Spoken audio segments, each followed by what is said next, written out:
हरि ओम्। श्रीमद्वाल्मीकि रामायणे सुन्दरकाण्डे प्रथमः सर्गः भाग 2। तस्य विद्युत्प्रभाकारे वायुमार्गानुसारिणः नयने विप्रकाशेते पर्वतस्था विवानलौ। वायु के मार्ग का अनुसरण करने वाले हनुमान जी के बिजली की सी चमक पैदा करने वाले दोनों नेत्र ऐसे प्रकाशित हो रहे थे मानो पर्वत पर दो स्थानों में लगे हुए दावानल दहक रहे हों।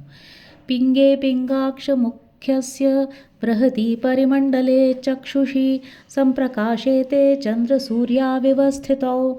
पिंगल नेत्र वाले वानरों में श्रेष्ठ हनुमान जी की दोनों गोल बड़ी बड़ी और पीले रंग की आंखें चंद्रमा और सूर्य के समान प्रकाशित हो रही थीं। मुखम नासिकया तस्य ताम्रया ताम्रमापभौ संध्यया समभिस्पृष्टं यथा स्यात् सूर्यमंडलम। लाल लाल नासिका के कारण उनका सारा मुंह लाली लिए हुए था, अतः वह संध्या काल से संयुक्त सूर्यमंडल के समान सुशोभित होता था। लांगूलं च समाविद्धं प्लवमानस्य शोभते अंबरे वायुपुत्रस्य शक्रध्वज इवोच्छ्रितम्। आकाश में तैरते हुए पवन पुत्र हनुमान की उठी हुई टेढ़ी पूंछ इंद्र की ऊंची ध्वजा के समान जान पड़ती थी। लांगलूल चक्रो हनुमान शुक्लदंष्ट्रो नीलात्मजः व्यरोचत महाप्राज्ञ परिवेशीव भास्करः। महाबुद्धिमान पवन पुत्र हनुमान जी की दाढ़ें सफ़ेद थीं और पूंछ गोलाकार मुड़ी हुई थी, इसलिए वे परिधि से घिरे हुए सूर्यमंडल के समान जान पड़ते थे।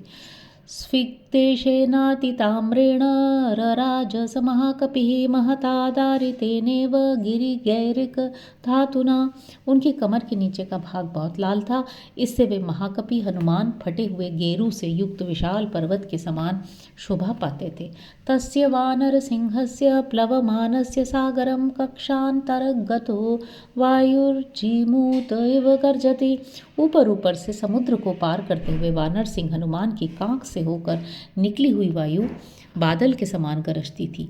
खे यथा निपतत्युल्का उत्तरान्ताद् विनिसुता दृश्यते सानुबन्धा च तथा स कपिकुञ्जरः।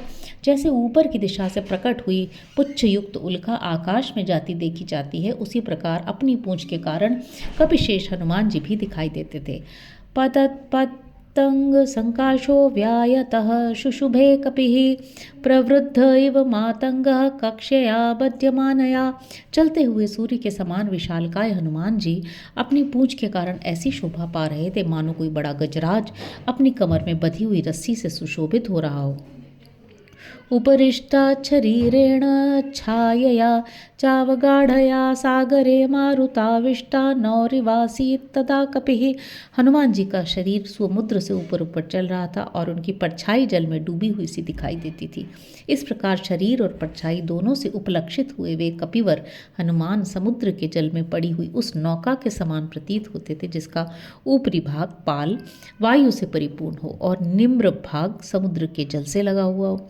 यं यं देशं समुद्रस्य जगाम स महाकपिः स तु तस्यांग वेगेन सोन्मादिव लक्ष्यते। वे समुद्र के जिस जिस भाग में जाते थे वहाँ वहाँ उनके अंग के वेग से उत्ताल तरंगे उठने लगती थी, अतः वह भाग उन्मत्त विक्षुब्ध सा दिखाई देता था। सागरस्योर्मिजालानामुरसा शैलवर्ष्मणाम् अभिध्रस्तु महावेग पुप्लुवे स महाकपिः। महान वेगशाली महाकपि हनुमान पर्वतों के समान ऊंची महासागर की तरंग मालाओं को अपनी छाती से चूर चूर करते हुए आगे बढ़ रहे थे। कपिवातश्च बलवान मेघवातश्च निर्गतः सागरं भीमनिर्हादं कंपयामासतुर्भृशम्। कपिश्रेष्ठ हनुमान के शरीर से उठी हुई तथा मेघों की घटा में व्याप्त हुई प्रबल वायु ने भीषण गर्जना करने वाले समुद्र में भारी हलचल मचा दी। विकर्षन्नूर्मिलजालानि बृहन्ति लवणाम्भसि पुप्लुवे कपिशार्दूलो विकिरन्निव रोदसी। वे कपि केसरी अपने प्रचंड वेग से समुद्र में बहुत सी ऊंची ऊंची तरंगों को आकर्षित करते हुए इस प्रकार उड़े जा रहे थे मानो पृथ्वी और आकाश दोनों को विक्षुब्ध कर रहे हैं। मेरुमंदर संकाशानुद्रतान सुमहार्णवे अत्यक्रामन् महावेगस्तरंगान् गणयन्निव। वे महान वेगशाली वानरवीर उस महासमुद्र में उठी हुई सुमेरु और मंदराचल के समान उत्ताल तरंगों की मानो गणना करते हुए आगे बढ़ रहे थे। तस्य वेग समुत्कृष्टम जलम सजलदम तदाम्बरस्थम बिभ्राजे शरदभ्रमिवाततम। उस समय उनके वेग से ऊंचे उठकर मेघमंडल के साथ आकाश में स्थित हुआ समुद्र का जल शरत काल के फैले हुए मेघों के समान जान पड़ता था। तिमिनक्रझषाः कूर्मा दृश्यन्ते विवृतास्तदा वस्त्रापकर्षणेनेव शरीराणि शरीरिणाम। जल हट जाने के कारण समुद्र के भीतर रहने वाले मगर, नाकें, मछलियाँ और कछुए साफ साफ दिखाई देते थे, जैसे वस्त्र खींच लेने पर देहधारियों के शरीर नंगे दिखने लगते हैं। क्रममाणम समीक्षाथ भुजगा सागरंगमाः व्योमृतं कपिशार्दूलम सुपर्णमिव मे निरे। समुद्र में विचरने वाले सर्प आकाश में जाते हुए कपिश्रेष्ठ हनुमान जी को देखकर उन्हें गरुड़ के ही समान समझने लगे। 10 योजन विस्तीर्णा 30 योजनमायता छाया वानर सिंहस्य जवे चारुतराभवत्। कपि केसरी हनुमान जी की 10 योजन चौड़ी और 30 योजन लंबी छाया वेग के कारण अत्यंत रमणीय जान पड़ती थी। श्वेताभ्र घनराजीव वायुपुत्रानुगामिनी तस्य सा शुशुभे छाया पतिता लवणाम्बसी। खारे पानी के समुद्र में पड़ी हुई पवन पुत्र हनुमान का अनुसरण करने वाली उनकी वो छाया श्वेत बादलों की पंक्ति के समान शोभा पाती थी। शुशुभे स महातेजा महाकायो महाकपिः वायुमार्गे निरालंबे पक्षवानिव पर्वतः। वे परम तेजस्वी महाकाय महाकपि हनुमान आलंबनहीन आकाश में पंखधारी पर्वत के समान जान पड़ते थे। ये नासौ याति बलवान वेगेन कपिकुंजरः तेन मार्गेण सहसा द्रोणीकृतिवार्णवः। वे बलवान कपिश्रेष्ठ जिस मार्ग से वेग पूर्वक निकल जाते थे उस मार्ग से संयुक्त समुद्र सहसा कठौते या कड़ाह के समान हो जाता था। आपाते पक्षी संघानां पक्षिराज इव व्रजन् हनुमान मेघजालानि प्रकर्षन् मारुतो यथा। पक्षी समूहों के उड़ने के मार्ग में पक्षीराज गरुड़ की भांति जाते हुए हनुमान वायु के समान मेघमालाओं को अपनी ओर खींच लेते थे। पाण्डुरारुणवर्णानि नीलमञ्जिष्ठकानि च कपिना कृष्णमायामाणानि महाभ्राणि च काशिरे। हनुमान जी के द्वारा खींचे जाते हुए वे श्वेत, अरुण, नील और मजीठ के से रंग वाले बड़े बड़े मेघ वहाँ बड़ी शोभा पाते थे। प्रविशन्न भ्रजालानि निष्पतंश्च पुनः पुनः प्रच्छन्नश्च प्रकाशश्च चंद्रमा इव दृश्यते। वे बारंबार बादलों के समूह में घुस जाते और बाहर निकल आते थे। इस तरह छिपते और प्रकाशित होते हुए चंद्रमा के समान दृष्टिगोचर होते थे। प्लवमानं तु तं दृष्ट्वा प्लवगं त्वरितं तदा पवृषुस्तत्र पुष्पाणि देवगंधर्वचारणाः। उस समय तीव्र गति से आगे बढ़ते हुए वानर वीर हनुमान जी को देखकर देवता, गंधर्व और चारण उनके ऊपर फूलों की वर्षा करने लगे।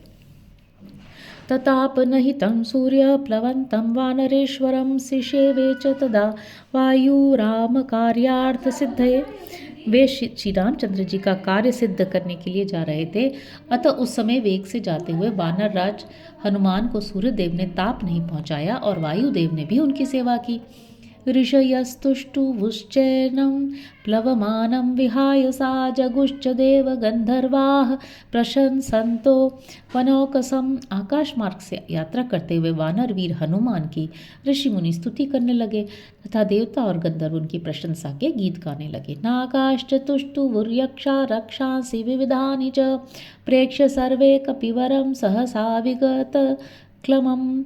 उन कपिश्रेष्ठ को बिना थकावट के सहसा आगे बढ़ते देख नाग, यक्ष और नाना प्रकार के राक्षस सभी उनकी स्तुति करने लगे।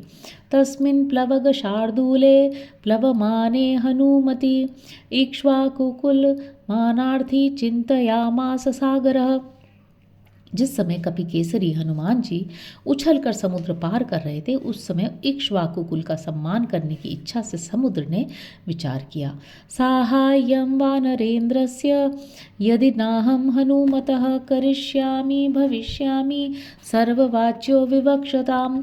यदि मैं वानर राज हनुमान जी को सहायता नहीं करूँगा तो बोलने की इच्छा वाले सभी लोगों की दृष्टि में मैं सर्वथा निंदनीय हो जाऊँगा। अहमिक्ष्वाकुनाथेन सगरेण विवर्धितः इक्ष्वाकुसचिवस्यायं तन्नार्ह हत्यवसादितुं, मुझे इक्ष्वाकु कुल के महाराज सगर ने बढ़ाया था। इस समय ये हनुमान जी भी इक्ष्वाकु वंशी वीर श्री रघुनाथ जी की सहायता कर रहे हैं, अतः इन्हें इस यात्रा में किसी प्रकार का कष्ट नहीं होना चाहिए। तथा मया विधातव्यं विश्रमेत यथा कपिः, शेषं च मयि विश्रान्तः सुखी सोति तरिष्यति। मुझे ऐसा कोई उपाय करना चाहिए जिससे वानर वीर यहाँ कुछ विश्राम कर लें। मेरे आश्रय में विश्राम कर लेने पर मेरे शेष भाग को ये सुगमता से पार कर लेंगे। इति कृत्वा मतिं साध्वीं समुद्रश्छन्नमंसिरण्यनाभं मैनाकम् उवाच गिरिसत्तमम्। यह शुभ विचार करके समुद्र ने अपने जल में छिपे हुए सुवर्णमय गिरिश्रेष्ठ मैनाक से कहा, त्वमिहासुरसंघानां देवराज्ञा महात्मना पातालनिलयानां हि परिगसन्निवेशतः। शैलप्रवर महामना देवराज इंद्र ने तुम्हें यहाँ पातालवासी असुर समूहों के निकलने के मार्ग को रोकने के लिए परिघरूप से स्थापित किया है। त्वमेषां ज्ञात वीर्याणां पुनरे वोत्पतिष्यतां पातालस्या प्रमेयस्य द्वारमावृत्य तिष्ठसि। इन असुरों का पराक्रम सर्वत्र प्रसिद्ध है। वे फिर पाताल से ऊपर को आना चाहते हैं, अतः उन्हें रोकने के लिए तुम अप्रमेय पाताल लोक के द्वार को बंद करके खड़े हो। तिर्यगूर्ध्वम धश्चैव शक्तिस्ते शैलवर्धितुं तस्मात् संचोदयामि त्वाम् उत्तिष्ठ गिरिसत्तम। शैल ऊपर नीचे और अगल बगल में सब ओर बढ़ने की तुम में शक्ति है गिरिश्रेष्ठ, इसलिए मैं तुम्हें आज्ञा देता हूँ कि तुम ऊपर की ओर उठो। स एष कपिशार्दूलस्था स्वामुपर्येति वीर्यवान् हनुमान् राम कार्यार्थी भीमकर्मा क्षमाप्लुतः। देखो, ये पराक्रमी कपिकेसरी हनुमान तुम्हारे ऊपर होकर जा रहे हैं। ये बड़ा भयंकर कर्म करने वाले हैं। इस समय श्री राम का कार्य सिद्ध करने के लिए इन्होंने आकाश में छलांग मारी है। अस्य साह्यं माया कार्यम इक्ष्वाकुकुलवर्तिन मम इक्ष्वाकवः पूज्या परम पूज्य तमास्तव। ये इक्ष्वाकु वंशी राम के सेवक हैं, अतः मुझे इनकी सहायता करनी चाहिए। इक्ष्वाकु वंश के लोग मेरे पूजनीय हैं और तुम्हारे लिए तो वो परम पूजनीय हैं। कुरु साचिव्यमस्कमाकं नः कार्यमतिक्रमेत् कर्तव्यम कृतं कार्यं सतां मन्युमुदीरयेत्। अतः तुम हमारी सहायता करो जिससे हमारे कर्तव्य कर्म का, हनुमान जी के सत्कार रूपी कार्य का अवसर बीत न जाए। यदि कर्तव्य का पालन नहीं किया जाए तो वह सत्पुरुषों के क्रोध को जगा देता है। सलिलादूर्ध्वमुत्तिष्ठ तिष्ठ त्वेष कपिस्त्वयि अस्माकं अतिथिश्चैव पूज्यश्च प्लवतांबरः। इसलिए तुम पानी से ऊपर उठो जिससे ये छलांग मारने वालों में श्रेष्ठ कपिवर हनुमान तुम्हारे ऊपर कुछ काल तक ठहरें, विश्राम करें। ये हमारे पूजनीय अतिथि भी हैं। चामीकर महानाभ देव गंधर्व सेवित हनुमास्त्वयि विश्रांतस्ततः शेषम गमिष्यति। देवताओं और गंधर्वों द्वारा सेवित तथा सुवर्णमय विशाल शिखर वाले मैनाक तुम्हारे ऊपर विश्राम करने के पश्चात हनुमान जी शेष मार्ग को सुखपूर्वक तय कर लेंगे। काकुत्स्थस्यानुशंस्यं च मैथिल्याश्च विवासनं श्रमं च प्लवगेन्द्रस्य समीक्ष्योत्थातुमर्हसि। ककुत्स वंशी श्री रामचंद्र जी की दयालुता, मिथिलेश कुमारी सीता का परदेश में रहने के लिए विवश होना तथा वानर राज हनुमान का परिश्रम देखकर तुम्हें अवश्य ऊपर उठना चाहिए। हिरण्यगर्भो मैनाको निशम्य लवणाम्बस उत्पपात जलातूर्णम महाद्रुमलताव्रतः। यह सुनकर बड़े बड़े वृक्षों और लताओं से आवृत सुवर्णमय मैनाक पर्वत तुरंत ही क्षार समुद्र के जल से ऊपर को उठ गया।